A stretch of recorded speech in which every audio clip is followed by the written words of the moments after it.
Newlywed murder trial out of Montana. Jordan Graham charged with pushing her husband off a cliff just 8 days after their wedding. The jury now hearing the first witnesses yesterday. ABC's Ryan Owens is covering the case. Good morning, Ryan.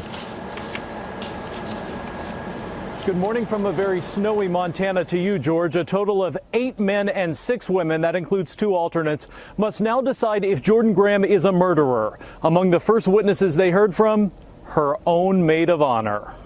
Do you want to say anything about how the trial's going so far? Jordan Graham doesn't show much emotion as she walks out of court, and she doesn't show much inside either.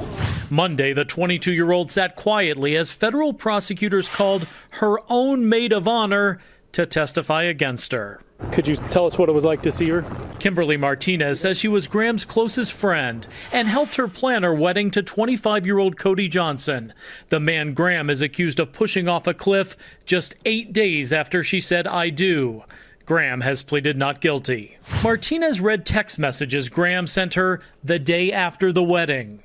"Totally just had a meltdown. I'm completely second-guessing everything right now." Prosecutors say she shoved him face first off a cliff at Glacier National Park back in July because she'd fallen out of love with him. More text to her maid of honor. "I should be happy, and I'm just not. If I tell him how I'm really feeling, it's going to break his heart." Graham's defense attorneys say it was all a horrible accident, that the newlyweds were arguing about the bride's grave doubts about getting married so young when Johnson grabbed her arm and she pushed him off in self-defense. The jury also heard text to her maid of honor that may support that claim. Just 2 days before his death, she wrote of her new husband, "He held me down the other night and was in my face. He gets a temper fast."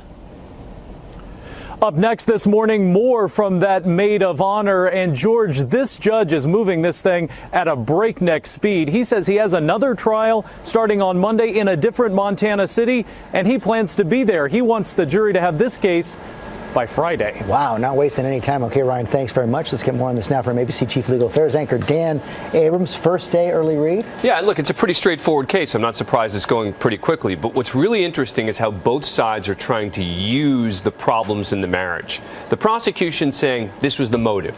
She wanted out, so she kills her husband. The defense, on the other hand, is saying she was worried. She did want to talk to him about getting out. She texted friends about her concerns that, look, I'm going to have the talk today, but if something happens to me, if you don't hear from me, then maybe something happened. And we also heard the first rationale from the defense for why Jordan Graham might have lied about what happened. Well, that's right. And the claim from the defense is that she was scared, that she didn't think anyone was going to believe her. Now, this is one of the weaker points for the defense. This notion that she's lying for days to the authorities, to her friends, to her family, and the reason she didn't want to tell anyone, they say, is because she was afraid that no one was going to believe her. But there are some indications from the judge that this could be a tough case for the prosecution. Well, first of all, the judge did not allow the prosecution to present some potentially incriminating statements from her in the past that they wanted to introduce. But B, and maybe most importantly, there is a crucial interview that she did with the authorities here.